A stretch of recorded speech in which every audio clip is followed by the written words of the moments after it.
Hi welcome to Devika Elangovan channel. இன்றைக்கி நம்மளோட சேனலில் என்ன வீடியோ பார்க்க போகிறோம் அப்படின்னு பார்த்தீங்கன்னா, ரொம்ப நாளாக நம்மளுடைய சப்ஸ்கிரைபர் சிஸ்டர்ஸ் அக்கா ஈவினிங் உங்களோட ரொட்டீன் vlog வந்து போடுங்க அப்படின்னு சொல்லி கேட்டுகிட்டே இருந்தீங்க. பட் அதுக்கான டைம் கிடைக்கவே இல்லை. இன்றைக்கி நம்மளோட சேனலில் ஈவினிங் ரொட்டீன் vlog தான் உங்ககிட்ட நான் வந்து ஷேர் பண்ணிக்க போகிறேன். ஆக்சுவலாக இந்த வீடியோ வந்து பார்த்திங்கன்னா நேற்று எடுத்த வீடியோ இன்றைக்கி வந்து அப்லோட் வந்து பண்ணுறேன். நேற்று நம்மளோட சேனலில் வந்து பார்த்திங்கன்னா லாங் வீடியோஸாக இருக்கட்டும், ஷார்ட்ஸாக இருக்கட்டும், எதுவுமே நான் அப்லோடே வந்து பண்ணியிருக்க மாட்டேன். ஏன்னா நேற்று ஃபுல் டே வந்து பார்த்திங்கன்னா நல்ல காய்ச்சலாக வந்து இருந்துச்சு. முன்னாடி நாள்லாம் நல்லா தான் இருந்தேன். பட் என்ன ஆச்சுன்னு தெரியல, திடீர்னு நைட்லேருந்து காய்ச்சல். அதனால காலையில் எந்திரிச்சு நேற்று குளிக்க கூட இல்லை, வெறும் முகம் மட்டும் கழுவிட்டு பிரம்ம முகூர்த்த விளக்கு ஏற்றினேன். அதுக்கப்புறம் என்னால் முடியல. இவர் வந்து நீ போய் கொஞ்ச நேரம் படுத்து ரெஸ்ட் எடு அப்படின்னு சொல்லிட்டாரு. அதுக்கப்புறம் பார்த்திங்கன்னா நேற்று காலையில் 8:30க்கு தான் திரும்ப நான் எந்திரிக்கவே வந்து ஆரம்பித்தேன். குளிக்க கூட இல்லை. சாயங்காலம் வந்து பார்த்திங்கன்னா அவர் ஆஃபீஸ்லேருந்து வந்ததுக்கப்புறமா வந்து பார்த்திங்கன்னா அதுக்கப்புறம் தான் வந்து குளிச்சுட்டு அதுக்கப்புறம் என்னோடய ரொட்டீனை வந்து நான் ஸ்டார்ட் பண்ணேன். எப்போவுமே ஈவினிங்கில் வந்து பார்த்திங்கன்னா என்னோடய ரொட்டீன் இப்படி தான் இருக்கும். ஆக்சுவலாக மார்னிங்கே குளிக்கிறதுனால ஈவினிங் வந்து மேக்ஸிமம் வந்து குளிக்க மாட்டேன். வெறும் முகம் கை கால் மட்டும் கழுவிட்டு அதுக்கப்புறம் பவுடர்லாம் அடிச்சுட்டு அப்படியே என்னோடய டேவை வந்து ஸ்டார்ட் பண்ணுவேன். பட் நேற்று வந்து பார்த்திங்கன்னா காலையில் குளிக்கல, ரொம்ப ஃபீவராக வந்து இருந்துச்சு. நீங்கள் உங்களுக்கு பார்க்கும்போது தெரியும்னு நினைக்கிறேன். நான் ஹேர் வாஷ் வந்து பண்ணியிருக்கேன். அக்கா காய்ச்சலாக இருந்துச்சுன்னு சொல்கிறீங்க, ஏன் ஹேர் வாஷ் பண்ணீங்க அப்படின்னு கண்டிப்பாக வந்து கேட்பீங்க. எனக்கு எப்போவுமே வந்து பார்த்திங்கன்னா எவ்வளோ காய்ச்சலாக இருந்தாலும் ஹேர் வாஷ் பண்ணல அப்படின்னா அது ரொம்ப ஒரு மாதிரி கம்ஃபர்டபுளாகவே வந்து இருக்காது. எவ்வளோ காய்ச்சலாக இருந்தாலும் கண்டிப்பாக தலைக்கு வந்து குளிச்சிருவேன். அதே மாதிரி தான் நேற்றுமே வந்து பண்ணியிருந்தேன். அதே மாதிரி தலையை காய வைக்கிறதுக்கு ஒரு டைமெல்லாம் நான் எப்போவுமே எடுக்க மாட்டேன். சும்மா தலையை சீவி ஒரு கிளிப் மட்டும் போட்டுட்டு அப்படியே வந்து என்னோடய ரொட்டீன் வந்து எப்போவுமே அப்படி தான் இருக்கும். ஏர்லி மார்னிங் தலைக்கு குளித்தாலுமே அப்படி தான் இருக்கும். ஒரே மாதிரி வீட்டில் வந்து காலையிலேருந்து நான் படுத்துகிட்டே இருக்கேன். எனக்கு எப்போவுமே உடம்புக்கு முடியல அப்படின்னா எந்திரிச்சு ஏதாவது ஒரு வேலை பார்த்துட்டே இருந்தேன் அப்படின்னா நான் கொஞ்சம் பெட்டராக வந்து ஃபீல் பண்ணுவேன். படுத்துகிட்டே இருந்தேன் அப்படின்னா அப்படியே தான் வந்து இருக்கும். அதனால் வந்து பார்த்திங்கன்னா நேற்று சாயங்காலம் நல்லா தலைக்கெல்லாம் குளிச்சுட்டு அதுக்கப்புறமா நான் ரெடி ஆகிட்டு அதுக்கப்புறம் வந்து மாடிக்கு வந்து வந்துட்டேன். எப்போவுமே சாயங்காலத்தில் வந்து பார்த்திங்கன்னா இந்த மாதிரி பெருக்க மாட்டேன். ஏன்னா காலையிலே ஃபுல்லாக பெருக்கி மாடி ஃபுல்லாக தண்ணி வந்து தெளித்து விடுவேன். சில டைமில் வந்து சாயங்காலத்தில் மாடி ஃபுல்லாகவே வந்து தண்ணி மட்டும் தெளித்து விட்டுட்டு அதுக்கப்புறமா செடிங்களுக்கெல்லாம் தண்ணி விட வந்து ஆரம்பிப்பேன். இது ரெகுலராக நம்ம பண்ணணுமா அப்படின்னு கேட்டிங்கன்னா கம்பல்சரி பண்ணணும் அப்படின்றதெல்லாம் கிடையாது. பட் வீட்டில் எவ்வளோ வந்து வேலை இருந்தாலும் எவ்வளோ ப்ரெஷர் இருந்தாலும் சாயங்காலம் இது எனக்கான டைமாக நான் எடுத்துக்கிட்டு இந்த வேலை எல்லாத்தையுமே வந்து பண்ணுவேன். டெய்லியுமே இந்த மாதிரி குப்பை வந்து விடும். ஏன்னா மாடி ஃபுல்லாக செடி இருக்கிறதுனால, பக்கத்தில் வேப்ப மரம் அதெல்லாம் இருக்கிறதுனால தினமுமே வந்து பார்த்திங்கன்னா இந்த மாதிரி தழலாம் வந்து விழுந்து தான் இருக்கும். மேக்ஸிமம் காலையிலே பெருக்கி விட்டுருவேன். பட் இன்றைக்கி முடியல அப்படின்றதுனால சாயங்காலமாக தான் வந்து பெருக்கினேன். சில டைம் சாயங்காலமும் ஒரு தடவை பெருக்குவேன். அது என்னமோ தெரியல, மாடியெல்லாம் பெருக்கி அந்த மாடி நீட்டாக இருக்கிறத பார்க்குறப்போ மனசுக்கு அவ்வளோ ஒரு ரிலாக்ஸாக வந்து இருக்கும். காலையில் அவர் ஆஃபீஸ் போயிட்டாரு அப்படின்னா அதுக்கப்புறம் வந்து பார்த்திங்கன்னா ஈவினிங் அவர் வர்றதுக்கு 4 to 5 ஆகிடும். அது வரைக்குமே வந்து பார்த்திங்கன்னா வீட்டுக்குள்ளேயே தான் இருப்பேன். காலையில் அவரை ஒரு 7:30க்கு அனுப்புகிறேன். தேவேஷை ஒரு 8:15க்கு ஸ்கூலுக்கு அனுப்பிட்டேன் அப்படின்னா நானும் ஸ்ரதன் மட்டும்தான் இருப்போம். 2 பேருமே வந்து பார்த்திங்கன்னா கதவை சாத்திட்டு பெட்ரூம்குள்ளே வந்துடுவோம். ஹாலில் கூட இருக்க மாட்டோம். ஃபுல் டே வந்து அந்த பெட்ரூம்குள்ளேயே தான் என்னோடய டே வந்து போகும். ஈவினிங்க்கு மேலே தான் வாசக்கதவே வந்து திறந்து வெளியிலே வந்து வருவேன். பட் ஈவினிங் டைமில் இந்த மாடி வந்து எனக்கு அவ்வளோ ரிலாக்ஸேஷன் வந்து கொடுக்கும். எனக்கு வந்து பர்சனலாக எவ்வளோ டிப்ரெஷன் இருந்தாலும் எவ்வளோ கஷ்டம் இருந்தாலும் ஏதாவது தேவையில்லாத யோசனை இருந்துச்சு அப்படின்னா கண்டிப்பாக மாடியில் தான் டைம் வந்து ஸ்பெண்ட் பண்ணுவேன். அதே மாதிரி ரொம்ப ஹாப்பியாக இருந்தாலுமே மாடியில் வந்து கொஞ்ச நேரம் உட்காந்தோம் அப்படின்னா அந்த ஹாப்பினஸ் இன்னும் ரொம்ப டபுள் ஆகிற மாதிரி எனக்கு பர்சனலாக எப்போவுமே வந்து ஃபீல் ஆகும். நேற்றுமே அப்படி தான் நினச்சிட்டு மாடி எல்லாத்தையும் வந்து க்ளீன் பண்ணேன். இவருமே சொல்லிகிட்டே இருந்தார், ஏன் தங்கம் உனக்கு தான் உடம்பு முடியல, ஏன் இதெல்லாம் பெருக்கிட்டு இருக்க அப்படின்னு சொல்லிட்டு.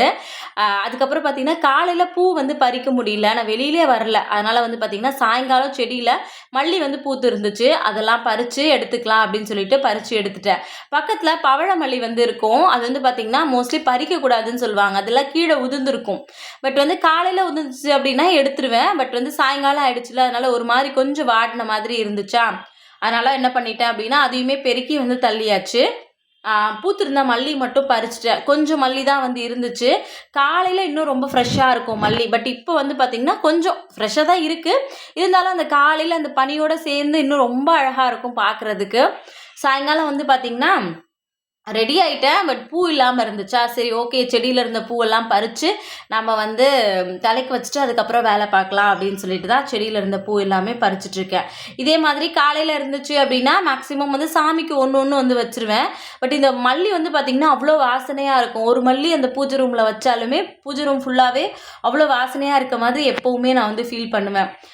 பூவெல்லாம் பறித்து அதுக்கப்புறம் வந்து பார்த்திங்கன்னா எடுத்துகிட்டு போய் உள்ளே வச்சுட்டேன். டெய்லியுமே இப்படி தான் பண்ணுவேனான்னு கேட்டிங்கன்னா, தினமும் வந்து சாயங்காலத்தில் பூ பறிக்க மாட்டேன். ஏன்னா காலையிலே பறிச்சிடுவேன்ல. மேக்ஸிமம் மொட்டா இருக்கும். மொட்டா இருக்கிறத விட மொட்டா இருக்கிறத கட்டி ஃப்ரிட்ஜில் வச்சோம் அப்படின்னா அது வந்து பார்த்திங்கன்னா பூக்கிறதே இல்லை. அதனால் வெளியில் வச்சாலும் சரியாக பூக்கிறது இல்லை. அதனால் செடியில் பூத்ததுக்கு அப்புறமாவே பறிச்சுக்கலாம் அப்படின்னு சொல்லிட்டு அதையுமே வந்து எடுத்துகிட்டு போய் உள்ளே வச்சுட்டேன். அதுக்கப்புறம் மாடியெல்லாம் பெருக்கியாச்சுல, எனக்கு ஒரு தடவை ஃபுல்லாக தண்ணி தெளித்து விட்டுட்டோம் அப்படின்னா இன்னும் ரொம்ப நல்லாயிருக்கும். அதுக்கு முன்னாடி செடிங்களுக்கெல்லாம் தண்ணி விட்டுடலாம் அப்படின்னு சொல்லிட்டு அந்த வேலை தான் வந்து பார்க்க ஆரம்பிச்சிட்டேன். செடிங்களுக்கு வந்து பார்த்திங்கன்னா இந்த பைப் ஆல்ரெடி நம்மளோட சேனலில் ரெகுலராக வாட்ச் பண்ணுறவங்களுக்கு கண்டிப்பாக தெரிஞ்சிருக்கும். இது வந்து பார்த்திங்கன்னா 500 சம்திங் கொடுத்து அவர் ஒரு எலக்ட்ரிஷியன் கடையிலேருந்து வாங்கிட்டு வந்திருந்தார். எனக்கு அவ்வளோ யூஸ்ஃபுல்லாக இருக்கும். ஏன்னா பக்கெட்டில் தண்ணி எடுத்து நான் ஊற்றுறேன் அப்படின்னு சொல்லிட்டு இது உனக்கு ஈஸியாக இருக்கும் அப்படின்றதுக்காக இந்த பைப் வந்து வாங்கிட்டு வந்திருந்தாரு. பட் இது நார்மல் பைப் மாதிரி இருக்காது. இதில் வந்து பார்த்திங்கன்னா நிறைய மோடு வந்து கொடுத்துருப்பாங்க. ஒன்று வந்து ஷவர் மோட் இருக்கும். இன்னொன்று வந்து பார்த்திங்கன்னா நிறைய தண்ணி வர மாதிரி இருக்கும். அதுக்கப்புறம் நிறைய மோடு வந்து இதில் இருக்கும். எனக்கு பர்சனலாகவே வந்து பார்த்திங்கன்னா அவ்வளோ வந்து பிடிக்கும். ரொம்ப நல்லாயிருக்கும் அது பார்க்குறதுக்கே. அதனால் வந்து பார்த்திங்கன்னா எப்போவுமே இதில் தான் வந்து செடிக்கெல்லாம் தண்ணி விடுறது. ஃபஸ்ட்டு என்ன பண்ணுவேன் அப்படின்னா, இந்த மாதிரி செடிங்களுக்கெல்லாம் வந்து ஷவர் மோட் வச்சு இலைங்களுக்கெல்லாம் தண்ணி ஃபஸ்ட்டு அடித்து விட்டுருவேன். அதுக்கு அடுத்தது வந்து பார்த்திங்கன்னா அதிலே ஃபுல்லுன்னு ஒரு ஆப்ஷன் வந்துருக்கும். அது பார்த்திங்கன்னா தண்ணி கொஞ்சம் ஃபுல்லாக அதாவது ஒரே ஃப்ளோவில் வந்து வரும். அது வந்து பார்த்திங்கன்னா செடிக்கு தேவையான தண்ணி வந்து எடுத்துக்கும். பட் இலையெல்லாம் ரொம்ப அந்த தூசு படிஞ்சிருக்கும். இல்லைனா வந்து பார்த்திங்கன்னா இலையெல்லாம் எப்போவுமே தண்ணி அடிச்சோன்னா கொஞ்சம் ஃப்ரெஷ்ஷாக இருக்கும்ல. அதுக்காக வந்து பார்த்திங்கன்னா இந்த ஷவர் மோட் வந்து யூஸ் பண்ணுவேன். பட் இது வந்து பார்த்திங்கன்னா அந்த இலையில இருக்கிற தூசு அந்த மாதிரி எல்லாமே வந்துடும். அது மட்டும் இல்லை, இப்படி அடிக்கும்போது அந்த செடியிலேருந்து தண்ணி சொட்டிகிட்டே இருக்கும். அது பார்க்குறதுக்கு எனக்கு ரொம்ப பர்சனலாகவே வந்து பிடிக்கும். அதனால் வந்து பார்த்திங்கன்னா ஃபஸ்ட்டு அந்த ஃபுல்லுன்ற ஆப்ஷன் வச்சு ஃபுல்லாக எல்லா செடிக்கும் தண்ணி வந்து அடித்து விட்டுட்டு அதுக்கப்புறம் ஷவர் மோட் வச்சு இந்த மாதிரி இலையிலெல்லாம் வந்து அடிப்பேன். எப்படியும் ஒரு 20 மினிட்ஸ் ஆகுது கண்டிப்பாக வந்து ஆகிடும். பட் இந்த 20 நிமிஷம் அவ்வளோ மனசுக்கு ரொம்ப நிம்மதியாக வந்து இருக்கும். ஸ்ரதன் முன்னாடியெல்லாம் ரொம்ப சேட்டை பண்ணுவான். பட் இப்போல்லாம் வந்து பார்த்திங்கன்னா அவன் மாடியில் விளையாடிட்டு இருப்பான். நான் வந்து பார்த்திங்கன்னா செடிக்கு வந்து தண்ணி அடிச்சிட்டு இருப்பேன். சில டைம் வந்து கேட்பான், அம்மா நானுமே செடிக்கெல்லாம் தண்ணி அடிக்கட்டுமா அப்படின்னு சொல்லிட்டு கொஞ்ச நேரம் வந்து கூட சேர்ந்து அடிப்பேன். அதுக்கப்புறம் சொல்லிவிடுவேன், தங்கம் நீங்கள் போய் உங்கள் வேலையை பாருங்கள், அம்மா இருக்கிற வேலையெல்லாம் பார்த்துக்கிறேன்னு சொன்னால் சரின்னு சொல்லிடுவான். இதுதான் ஷவர் மோடு. உங்களுக்கு பார்க்கும்போதே தெரியும்னு நினைக்கிறேன். எல்லா இலைக்கும் வந்து போகும். பட் இப்படி இந்த மோடில் வச்சு அடிக்கும்போது அந்த இலையெல்லாம் புதுசாக துளுத்து வர மாதிரி எனக்கு வந்து தோணும். அதனாலே வந்து பார்த்திங்கன்னா நான் எப்போவுமே இப்படி தான் வந்து பண்ணுவேன். அதுக்கப்புறமா வந்து பார்த்திங்கன்னா செடிங்களுக்கு எல்லாம் தண்ணி அடித்து விடும்போதே பாதி வந்து மாடி ஃபுல்லாகவே வந்து ஓரளவுக்கு இந்த சைடு எல்லாமே வந்து ஈரமாயிடும். எனக்கு எப்போவுமே மாடி வந்து ட்ரையாக இருக்கிறத விட ஈவினிங் டைமில் இந்த மாதிரி தண்ணி ஃபுல்லாக அடித்து விட்டோம் அப்படின்னா ஒரு மாதிரி நல்ல காற்று வந்து அடிக்கும். ஈவினிங் டைமில் கொஞ்ச நேரம் அங்கே வந்து உட்காருவேன். ஒரு 7:30 வரைக்கும். அதுக்கப்புறம் பிரேக்ஃபாஸ்ட் லஞ்ச் பிரேக்ஃபாஸ்ட்டு சொல்கிறேன் பாருங்கள், டின்னர் ரெடி பண்ண போனோம்ல, அதனால உள்ளே வந்து போயிடுவேன். மேக்ஸிமம் ஒரு 6:30 7 வரைக்கும் மாடியில் சும்மா உட்காந்து பேசிகிட்டு இருப்போம். பசங்க விளையாடிட்டு இருப்பாங்க. அதனால் வந்து பார்த்திங்கன்னா மேக்ஸிமம் ஒரு 7 o'clock வரைக்கும் இருக்கும். அப்போது இந்த மாதிரி தரையிலலாம் தண்ணி அடித்து விடும்போது வந்து பார்த்திங்கன்னா நல்ல காற்று வந்து வரும். அதனாலே எப்போவுமே அதை வந்து பண்ணுவேன். அதே மாதிரி வந்து பார்த்திங்கன்னா இந்த பைப் எதுக்கு யூஸ் ஆகுதோ இல்லையோ எனக்கு இந்த செடிக்கு வந்து கண்டிப்பாக யூஸ் ஆகும். ஏன்னா இது மேலே வந்து ஃபுல்லாக படர்ந்து இருக்குமா, மேலெல்லாம் அடிக்கிறதுக்கு ரொம்ப யூஸ்ஃபுல்லாக வந்து இருக்கும். இதில் ஹைட்டுன்னு ஒரு ஆப்ஷன் வந்து கொடுத்துருப்பாங்க. அது வந்து பார்த்திங்கன்னா உங்களுக்கு மேலே வரைக்கும் போகும். ஜெட்டுன்னு ஒரு ஆப்ஷன் இருக்கும். அது வந்து பார்த்திங்கன்னா மேலே இருக்க செடிக்கெல்லாமே வந்து தண்ணி போகும். ரொம்ப நல்லாயிருக்கும் அது. அதனால் எனக்கு கொஞ்சம் இது ஒரு மாதிரி ரொம்ப மைண்டுக்கு ரிலாக்ஸாக இருக்கிறதுனால இதை நான் ரெகுலராக ஃபாலோ பண்ணிகிட்ருக்கேன். பட் இது பக்கெட்டில் பிடிச்சி ஊற்றும் போது எனக்கு அவ்வளோ கஷ்டமாக இருக்கும். இதை வாங்கிட்டு வந்தப்போ நான் அவரையுமே வந்து திட்டினேன், ஏன் தங்கம் இதெல்லாம் வாங்கி காசு செலவு பண்ணுறேன், இதெல்லாம் எத்தனை நாள் வரும் சொல்லு அப்படின்னு சொல்லிட்டு. பட் வந்து பார்த்திங்கன்னா இது எனக்கு இவ்வளோ யூஸ்ஃபுல்லாக இருக்கும் அப்படின்னு தெரியல. அவர் சொல்லும் போதே சொன்னது என்ன அப்படின்னா, நீ பக்கெட்டில் தூக்கி ஊற்றுமோ உனக்கு கஷ்டமாக இருக்கும்ல, நீ இதில் ட்ரை பண்ணி பாரு, உனக்கு நல்லா இருக்கும் இது, அதனால தான் உனக்கு ஈஸியாக இருக்கும் அப்படின்றதுனால தான் வாங்கிட்டு வந்தேன் அப்படின்னு சொல்லியிருந்தார். நிஜமாவே ரொம்ப யூஸ்ஃபுல்லாக தான் இருந்துச்சு. செடிக்கெல்லாம் தண்ணி விட்டுட்டு அதுக்கப்புறம் வந்து பார்த்திங்கன்னா மாடி ஃபுல்லாகவே இந்த மாதிரி அடித்து விட்டுருவேன். பட் மேக்ஸிமம் பக்கெட்டில் பிடிச்சி தெளிக்கும் போது எனக்கு இன்னும் சீக்கிரமாக வேலை முடியும். சரி இதை பைப்பை கழட்டணுமே அப்படியே அடிச்சிடலாம் அப்படின்னு சொல்லி அடித்தேன். பட் தண்ணி என்னன்னு தெரியல, கொஞ்சம் ஸ்லோவாக வந்ததுனால இது கொஞ்சம் லேட்டாக தான் வந்து ஆச்சு. இருந்தாலும் சரி எடுத்தாச்சு, இதிலே முடிச்சிடலாம் அப்படின்னு சொல்லிட்டு சைடில் இங்கே எல்லா இடத்துலையுமே வந்து இந்த மாதிரி தண்ணியெல்லாம் அடித்து விட்டுட்டேன். அதுக்குள்ளே வந்து பார்த்திங்கன்னா நீங்கள் கேட்கலாம், நீங்கள் இவ்வளோ ரிலாக்ஸாக வேலை பார்க்குறீங்களே தம்பி எங்கே அப்படின்னு. ஆக்சுவலாக அம்மா ஈவினிங் வந்து வீட்டுக்கு வந்திருந்தப்போ ஸ்ரதனுமே கூட போகிறேன்னு சொல்லியிருந்தான். அதனால் ஸ்ரதனை வந்து கூட்டிகிட்டு போயிட்டாங்க. அவன் இப்போல்லாம் ரொம்ப சமத்தாக இருக்கான். என்னை பெருசாக சேட்டெல்லாம் பண்ணுறது கிடையாது, என்னை புரிஞ்சுக்கிறான். இருந்தாலுமே வந்து பார்த்திங்கன்னா இவ்வளோ பொறுமையாக ரிலாக்ஸாக வேலை பார்க்குறேன். ஆக்சுவலாக விலாக் எடுக்கிறதுக்கு முக்கியமான ரீசன் கூட அதுதான். அவன் இல்லாததுனால எங்களுக்குமே கொஞ்சம் ஈஸியாக இருக்குது அப்படின்னே வந்து சொல்லலாம். அதனால் வந்து பார்த்திங்கன்னா பொறுமையாக அந்த வேலை எல்லாத்தையுமே வந்து முடிச்சாச்சு. அடுத்தது உள்ளே போயிட்டு சரி பூவை வந்து கட்டி வச்சுக்கலாம், பூ எவ்வளோ நேரம் வெயிட் பண்ணுறது அப்படின்னு சொல்லிட்டு வாசல் லைட்டெல்லாம் வந்து போட்டுட்டு அதுக்கப்புறம் வந்து பார்த்திங்கன்னா பூ கட்டுறதுக்கு வந்து உட்காந்தாச்சு. இந்த இடத்த பார்க்கும்போது நிறைய பேர் சொல்கிறது, உங்கள் வீட்டில் வந்து எனக்கு ரொம்ப பிடிச்ச இடம் வந்து இதுதான்க்கா, அதை பார்க்கும்போதே ஒரு மாதிரி எங்களுக்கு மைண்ட் ரொம்ப ரிலாக்ஸாக இருக்குது அப்படின்னு நிறைய பேர் வந்து ஷார்ட்ஸில் வந்து கமெண்ட்டில் வந்து சொல்லுவீங்க. ஆமாம், எனக்குமே இது ரொம்ப ரிலாக்ஸான ஒரு இடம் தான். பட் இதில் ரொம்ப நேரம்லாம் டைம் ஸ்பெண்ட் பண்ண மாட்டேன். காலையில் ஒரு 10 to 15 மினிட்ஸ் இருக்கும். அதுக்கப்புறம் சாயங்காலம் முடிஞ்சுது அப்படின்னா ஒரு 10 to 15 மினிட்ஸ் வந்து உட்காருவேன், அவ்வளோதான். மற்றபடி வேலை ஏதாவது இருந்துக்கிட்டே இருக்கும். வீட்டுக்குள்ளே தான் வந்து இருப்பேன். இந்த கொஞ்ச நேரம் தான் எங்களுக்கான டைமாக வந்து இருக்கும். அவர்கிட்ட பேசிக்கிட்டே தான் பூவெல்லாம் வந்து கட்டி முடித்தேன். அவருமே ஆஃபீஸ்லேருந்து அப்போ தான் வந்திருந்தார். இன்றைக்கி ஆக்சுவலாக டீ எல்லாம் வந்து போட்டு கொடுத்துருந்தேன். அம்மா வேறு வந்திருந்தாங்க, அதனால் டீ போட்டிருந்தேன். இல்லை அப்படின்னா டீ காஃபி எதுவுமே வீட்டில் வந்து போட மாட்டோம். அவருமே டீ காஃபி குடிக்க வேண்டாம் அப்படின்னு, நான் குடிக்கிறது இல்லை அப்படின்றதுனால அவருமே ஆக்சுவலாக அதை விட்டுட்டார் சுத்தமாக. இப்போ வந்து பார்த்திங்கன்னா ஃபுல்லாகவே ஆஃபீஸில் மேபி ஏதாவது போனால் காஃபி ஏதாவது குடிப்பாருன்னு நினைக்கிறேன். பட் வீட்டுக்கு வந்து அந்த மாதிரியெல்லாம் எதுவும் குடிக்கிறது இல்லை. பசங்களோட இருப்பார். மேக்ஸிமம் என் கூட நிறைய டைம் ஸ்பெண்ட் பண்ணுவார். பூவெல்லாம் கட்டி முடிச்சுட்டு அந்த பூவை தலையில் வச்சதுக்கப்புறம் தான் எனக்கு இன்னும் கொஞ்சம் எனர்ஜி வந்துச்சு அப்படின்னே சொல்லலாம். நான் இந்த மாதிரி ஏதாவது வேலை பார்த்துட்டு இருக்கும்போது தான் எனக்கு உடம்பு சரியில்லை அப்படின்றத நான் வந்து மறப்பேன். பட் மறக்க முடியாத அளவுக்கு ரொம்ப பெயின் வந்து ஆக்சுவலாக இருந்துக்கிட்டே இருந்துச்சு. ஏன்னு தெரியல, உடம்பு ஃபுல்லாக ஒரே பெயினாக தான் வந்து இருந்துச்சு. அதுக்கப்புறம் வந்து பார்த்தீங்கன்னா சரி வா மாடிக்கு போகலாம் அப்படின்னு சொல்லியிருந்தார். பசங்களும் இல்லைல்ல, கொஞ்சம் நேரம் மேலே போய் நடந்துட்டு வரலாம் அப்படின்னு.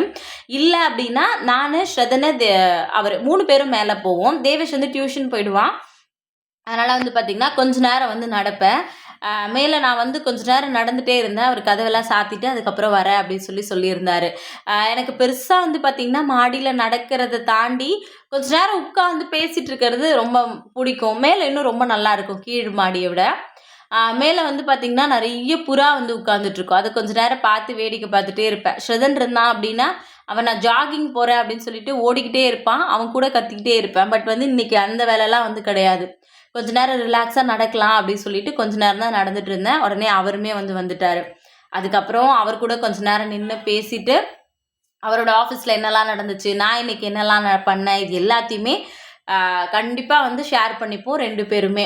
அது ஈவினிங்கில் டைம் கிடைச்சாலும் சரி, சாயங்காலத்தில் டைம் கிடைச்சாலுமே சரி, எப்போல்லாம் எங்களுக்கான டைம் கிடைக்குதோ, டைம் எல்லாம் கிடைக்காது, நாங்களாக தான் அந்த டைமை வந்து ஆக்சுவலாக எடுத்துப்போம். ஏன்னா பசங்க இருக்கிறதுனால மோஸ்ட்லி அவங்களுக்கு என்ன தேவைன்னு பார்க்குறதுலேயே நிறைய டைம் வந்து போயிடும். எப்போ ஆஃபீஸ் முடிஞ்சு வந்தாலுமே வந்து பார்த்திங்கன்னா பேக்கெல்லாம் கட்டி வச்சுட்டு நான் எங்கே இருக்கேனோ அங்கே வந்துடுவார். நான் தான் சொல்லிகிட்டே இருப்பேன், தங்கம் ட்ரெஸ் எல்லாம் மாற்றிட்டு வா தங்கம் அப்படின்னு. ஆஃபீஸில் என்ன நடந்துச்சு அப்படின்னு சொல்லிக்கிட்டே இருப்பார், இது நடந்துச்சு அது நடந்துச்சுன்னு. அதே மாதிரி எப்போ ஆஃபீஸ் விட்டாலுமே எனக்கு ஒரு கால் வந்துடும், தங்கம் நான் கிளம்பிட்டேன்டா அப்படின்னு சொல்லிட்டு. ஃபோன் பண்ண ஒரு 15வது நிமிஷம் வீட்டில் வந்து இருப்பார். நான் யார் வந்தாலும் சொல்லுவேன். இவரோட ஃப்ரெண்ட்ஸ் எல்லாம் வருவாங்க. வரும்போது என்கிட்ட சொல்கிற விஷயம் என்ன அப்படின்னா, என்ன உன் தங்கம் ஃபோன் பண்ணிடுச்சா அப்படின்னு என்னை கேட்பாங்க. ஆமாம், என் தங்கம் ஃபோன் பண்ணிடுச்சு, கரெக்டாக இன்னும் ஒரு 15 நிமிஷத்தில் வீட்டில் இருக்கும் அப்படின்னு. அவங்க கேட்பாங்க, எப்படி கரெக்டாக சொல்கிற அப்படின்னு. அதே மாதிரி நான் டைம் சொல்வேன், இந்த டைமுக்குள்ளே அவர் இருப்பார் அப்படின்னு. அதே மாதிரி தங்கம் அப்படின்னு கூப்பிட்டுக்கிட்டே வந்துடுவார். அப்படி தான் வந்து இருக்கும் எப்போவுமே. அப்புறம் கொஞ்சம் நேரம் வாக்கிங்லாம் முடிச்சுட்டு கீழே வந்துட்டு மணி ஒரு 5:30 இருக்கும்னு நினைக்கிறேன். சரி வீட்டில் விளக்கேற்றலாம் அப்படின்னு சொல்லிட்டு காலையில் எப்போவுமே கோலம் போடுறது தான். பட் நேற்று வந்து போட முடியல. போட்டிருந்தாலும் ஸ்ரதன் வந்து எப்படியும் களைச்சிருவான். அதனால் வாசலில் வந்து பார்த்திங்கன்னா டெய்லியுமே சாயங்காலம் இந்த மாதிரி பெருக்கி விட்டுருவேன். பெருக்கிட்டு கொஞ்சமாக தண்ணி வந்து தெளித்து அதையுமே தொடச்சி விட்டுட்டு அதுக்கப்புறம் வந்து பார்த்திங்கன்னா சின்னதாக ஒரு கோலம் மட்டும் போடுவேன்.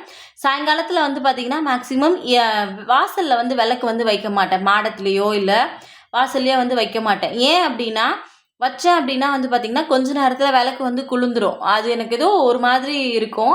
அதனால் காலையில் விளக்கு வச்சா எவ்வளோ நேரம்னாலும் வந்து எரியுமே தவிர சாயங்காலத்தில் ஒரு நாள் கூட ஆசைக்கு கூட என்னால் வைக்கவே முடியாது. ரொம்ப நாளாக அவர்கிட்ட சொல்லிகிட்டே இருப்பேன், தங்க அந்த மூடி போட்ட மாதிரி ஒன்று இருக்கும்ல விளக்கு, அது வாங்கணும் அப்படின்னு. ஆனால் அது எனக்கு அதில் விளக்கு எரியிற மாதிரி ஒரு ஃபீலே வந்து இருக்காது. அதனால் வந்து பார்த்திங்கன்னா சாயங்காலத்தில் விளக்கு வாசலில் மட்டும் ஏற்ற மாட்டேன். வாசலில் கோலம்லாம் போட்டு முடிச்சுட்டு அப்படியே பெட்ரூம்க்கு வந்தாச்சு. பசங்க பாருங்கள், ஸ்ரதன் வந்து அவனோட டாய்ஸு, அதுக்கப்புறம் அவன் தண்ணி குடிக்கிற பாட்டிலு, ஸ்நாக்ஸ் சாப்பிட்டது, தேவேஷ் வந்து சாப்பிட்டது எல்லாமே அப்படி அப்படியே விட்டுட்டு தேவேஷ் வந்து டியூஷன் கிளம்பிட்டான். இவனும் அம்மா வீட்டுக்கு கிளம்பிட்டான். எப்போவுமே விளக்கேற்றுறதுக்கு முன்னாடி இப்படி பெட்ரூம்லேருந்து எல்லாத்தையும் ஃபுல்லாக நீட் பண்ணி வச்சுட்டு அதுக்கப்புறம் விளக்கேற்றினேன் அப்படின்னா தான் எனக்கு ஒரு சாட்டிஸ்ஃபேக்ஷனாக வந்து இருக்கும். சில டைமில் பாத்திரம்லாம் கூட வாஷ் பண்ணிவிடுவேன். மற்ற டைம்லலாம் என்ன பண்ணுவேன்னா, சில டைம் நிறைய பாத்திரம் இருந்துச்சு அப்படின்னா கிச்சன் மட்டும் லேசாக அப்படி மேலே மட்டும் தொடச்சி விட்டுட்டு இந்த மாதிரி பெட்ரூம் ஹால் எல்லாத்தையும் வந்து இந்த மாதிரி ஃபுல்லாகவே வந்து துடைக்க மாட்டேன். இந்த மாதிரி பெட்டில் இருக்கிறதெல்லாம் வந்து தட்டி விட்டுட்டு அதுக்கப்புறமா வந்து பார்த்திங்கன்னா ஃபுல்லாக ஒரு தடவை கூட்டிட்டு அதுக்கப்புறமா வந்து வீட்டில் இருக்கிற எல்லா லைட்டையும் வந்து போட்டு விட்டுருவேன். லைட்டெல்லாம் போட்டுட்டு அதுக்கப்புறமா தான் எப்போவுமே விளக்கு வந்து ஏற்றுவேன். இந்த கட்டிலுக்கு அடியில் பார்த்திங்கன்னா அவ்வளோ டம்ளரு, கிளாஸு, பொம்மைன்னு அவ்வளோ வந்து இருந்துச்சு. டெய்லி என்ன தான் இந்த வீட்டை கூட்டிக்கிட்டே இருந்தாலும் வேலை இருந்துக்கிட்டே தான் வந்து இருக்கும், டஸ்ட் இருந்துக்கிட்டே தான் வந்து இருக்கும். ஃபைனலாக வந்து பார்த்திங்கன்னா பெட்ரூம் வேலை வந்து முடிஞ்சிருச்சு. அதுதான் எனக்கு இருக்கிறதுலே கொஞ்சம் பெரிய வேலையாக வந்து இருக்கும். பெட்ரூமில் எல்லாம் முடிச்சுட்டு அடுத்தது ஹாலுக்கு வந்து வந்தாச்சு. ஹாலில் பாருங்கள், அதே மாதிரி வச்சுருந்த ஸ்நாக்ஸு, பேப்பரு எல்லாமே வந்து ஹாலில் அங்கங்கே வச்சுருப்பாங்க. பட் இது எல்லாத்தையுமே நைட்டு ஒரு தடவை எடுத்து வச்சுட்டு அதுக்கப்புறமா தான் நான் போய் படுப்பேன். இருந்தாலும் அடுத்த நாள் பார்க்கும்போது அது அப்படியே தான் வந்து இருக்கும். பசங்க மேபி வளர்ந்தாங்க அப்படின்னா இதெல்லாம் மாற்றிப்பாங்களான்னு தெரியல. சில டைமில் என்னை புரிஞ்சுக்கிட்டு நடப்பாங்க, சில டைமில் வந்து எவ்வளோ தான் சொன்னாலும் அதே தான் வந்து பண்ணுவாங்க. அடுத்தது ஃபைனலாக வந்து பார்த்திங்கன்னா ஹாலுக்கு வந்துட்டேன். ஹாலுமே வந்து நீட் பண்ணியாச்சு. சில டைமில் வந்து பார்த்திங்கன்னா என்னோடய ஃபோனில் ஏதாவது ஒரு பாட்டு வந்து போட்டு விடுவேன். கந்த சஷ்டி கவசமாக இருக்கும், இல்லைனா சாய்பாபா பாட்டாக இருக்கும், ஏதாவது ஒரு ஸ்லோகமாக இருக்கும், ஏதாவது ஓடிக்கிட்டே இருக்கும். சில டைமில் வந்து என்னோடய மனசுக்கு ரொம்ப ரிலாக்ஸாக இருக்கணும், நான் ஃப்ரீயாக இருக்கணும் அப்படின்னு நினச்சேன் அப்படின்னா அப்படியே வந்து விட்டுருவேன். எந்த பாட்டெல்லாம் போட மாட்டேன். பட் விளக்கேற்றும் போது வந்து பார்த்திங்கன்னா பூஜை ரூமில் அம்மா வந்து நம்ம இந்த வீடு பால் காய்ச்சும் போது ஒரு பெருமாள் ஒன்று வந்து வாங்கி கொடுத்துருந்தாங்க, லைட் செட் பண்ண மாதிரி. நான் அம்மா கிட்ட வந்து கேட்டிருந்தேன், உனக்கு என்ன வேணும் அப்படின்னு கேட்கும்போது, எனக்கு வந்து நீ இது வாங்கி கொடு, எனக்கு அது ரொம்ப ஆசையாக இருக்குது, பார்க்குறதுக்குவே நல்லா இருக்குது அப்படின்னு சொல்லியிருந்தேன். அதனால் அம்மா வந்து வாங்கி கொடுத்துருந்தாங்க. அதில் வந்து பார்த்திங்கன்னா சுப்ரபாதம் வந்து ஓடிக்கிட்டே இருக்கும் கண்டினியூஸாக. அதனால் காலையிலையாக இருந்தாலும் சரி, சாயங்காலம் 2 வேலையுமே வந்து பார்த்திங்கன்னா பூஜை ரூமில் அதை வந்து போட்டு விட்டுருவேன். அதுலேருந்து லைட் எரியும். இந்த பாட்டோடு சேர்த்து அது ஏதோ மனசுக்கு ரொம்ப ஒரு நிம்மதியை கொடுக்கும். சாயங்காலம் எப்போவுமே வீட்டில் இந்த மாதிரி விளக்கேற்றிட்டு தான் அதுக்கப்புறம் என்ன வேலையாக இருந்தாலுமே வந்து பார்ப்பேன். இது வந்து பார்த்திங்கன்னா ஒரு 4 o'clockலேருந்து ஒரு 6:30 7 o'clock வரைக்குமான என்னுடைய ஈவினிங் ரொட்டீன் மேக்ஸிமம் இப்படி தான் வந்து இருக்கும். சில டைமில் ஏதாவது சில சேஞ்சஸ் வந்து இருக்கலாம். பட் இன்றைக்கி உடம்புக்கு முடிய தான் இல்லை. இருந்தாலுமே வந்து பார்த்திங்கன்னா இது பண்ணிலாம் முடிக்கும் போது ஓகே நான் பெட்டராக இருக்கேன் அப்படின்னு ஏதோ ஒரு பாசிட்டிவ் வைப் வந்து எனக்கு கண்டிப்பாக இருக்கும். அதே மாதிரி என்னோடய வீட்டில் இந்த வார்ம் லைட் வந்து எனக்கு இன்னும் ரொம்ப பாசிட்டிவிட்டி வந்து கொடுத்துக்கிட்டே இருக்கும். அதனால் ஈவினிங்கில் எப்போவுமே கொஞ்சம் நேரம் வந்து போட்டு விடுவேன். வீட்டில் இன்னொரு சைடில் ஒரு மீன் தொட்டி வாங்கி வைக்கணும், அதுக்குமே லைட்டெல்லாம் செட் பண்ணணுன்னு ரொம்ப ஆசை. பட் நம்ம வீட்டில் பெருசாக ஸ்பேஸ் வந்து கிடையாது, அதனால் அதை வந்து பண்ணுறது கிடையாது. அதே மாதிரி எப்போவுமே சாயங்காலம் வந்து பார்த்திங்கன்னா சாம்பிராணி வந்து போட்டு விடுவேன். கொட்டாங்குச்சி உடச்சி சாம்பிராணி வந்து போடுவேன். பட் கொட்டாங்குச்சி வந்து தீந்து போச்சு அப்படின்றதுனால வந்து பார்த்திங்கன்னா வெறும் அந்த கம்ப்யூட்டர் சாம்பிராணி இருக்கும்ல, அதை தான் இன்றைக்கி வந்து காட்டியிருந்தேன். பட் மற்ற நாளில் மோஸ்ட்லி நம்ம வீட்டில் வந்து பார்த்திங்கன்னா கொட்டாங்குச்சி உடச்சி அந்த தூள் சாம்பிராணி போட்டோம் அப்படின்னா வீடு நம்ம எங்கே இருக்குன்னே தெரியாத அளவுக்கு ஒரு புகை இருக்கும். அது ரொம்ப நல்லாயிருக்கும், மனசுக்கு அவ்வளோ நிம்மதியாக வந்து இருக்கும். டெய்லி என்னோடய ரொட்டீன் வந்து ஆக்சுவலாக இப்படி தான் வந்து இருக்கும். 4 to 7 வரைக்கும் இப்படி தான் என்னோடய ரொட்டீன் வந்து இருக்கும். அக்கா பெட்ரூம்லலாம் சாம்பிராணி காட்டுறீங்க அப்படின்னா பெட்ரூம்லேருந்து பாத்ரூம்லேருந்து எல்லா இடத்துலையும் சாம்பிராணி வந்து கண்டிப்பாக காமிப்பேன். அது என்னோடய பழக்கம். வீட்டில் ஹாலில் மட்டும் இல்லை, பூஜை ரூமில் மட்டும் இல்லை, பெட்ரூம் பாத்ரூமில் கூட காமிப்பேன். அது ரொம்ப நல்லா இருக்கும். பட் எத்தனை பேர் அப்படி பண்ணுவாங்கன்னு தெரியல, தப்பாக கரெக்டாலாம் எனக்கு தெரியல. பட் எனக்கு அது ரொம்ப பிடிக்கும் அப்படின்றதுனால அதை வந்து பண்ணுவேன். ஸ்லோகம் ஓடிக்கிட்டே இருக்கும், சுப்ரபாதம் ஓடிக்கிட்டே இருக்கும். கொஞ்ச நேரம் வெளியில் வந்து உட்காந்து என்கொயரிஸ் எல்லாம் வந்திருக்கும், நிறைய கமெண்ட்ஸ் வந்திருக்கும், அதெல்லாம் அப்படியே சும்மா செக் பண்ணுவேன் எவ்வளோ மெசேஜஸ் வந்திருக்கு அப்படின்னு சொல்லிட்டு.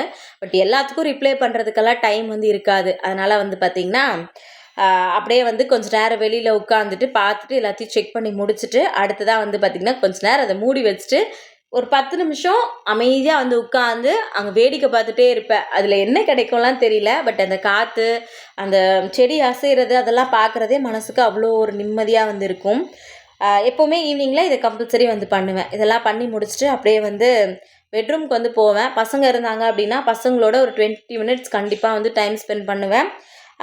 இன்றைக்கி வந்து ஆக்சுவலாக பசங்க இல்லைல்ல, அதனால வந்து பார்த்திங்கன்னா டிவி போட்டுட்டு ஏதாவது பிடிச்சத பார்க்கலாம் அப்படின்னு சொல்லிட்டு கொஞ்ச நேரம் அதே பசங்க இருக்கிற ஒரு 20 நிமிஷத்தை எப்படி அவங்களோட டைம் ஸ்பெண்ட் பண்ணணும், அதே மாதிரி கொஞ்ச நேரம் டிவி போட்டுட்டு ரிலாக்ஸாக வந்து உட்காந்தாச்சு. அடுத்தது நைட்டு டிஃபன் எல்லாம் போய் பண்ணோம்ல, அந்த வேலை வந்து ஸ்டார்ட் ஆகிடும். என்னோட ரொட்டீன் வந்து ஆக்சுவலாக இப்படி தான் இருக்கும். ஈவினிங் vlog போடுங்க அப்படின்னு கேட்டவங்களுக்காக இந்த வீடியோ. இந்த vlog உங்களுக்கு கண்டிப்பாக பிடிச்சிருக்கும் அப்படின்னு நான் முழுசாக நம்புகிறேன். வீடியோ பிடிச்சிருந்துச்சா இல்லையா அப்படின்றத மறக்காமல் கமெண்ட்டில் வந்து சொல்லுங்கள்.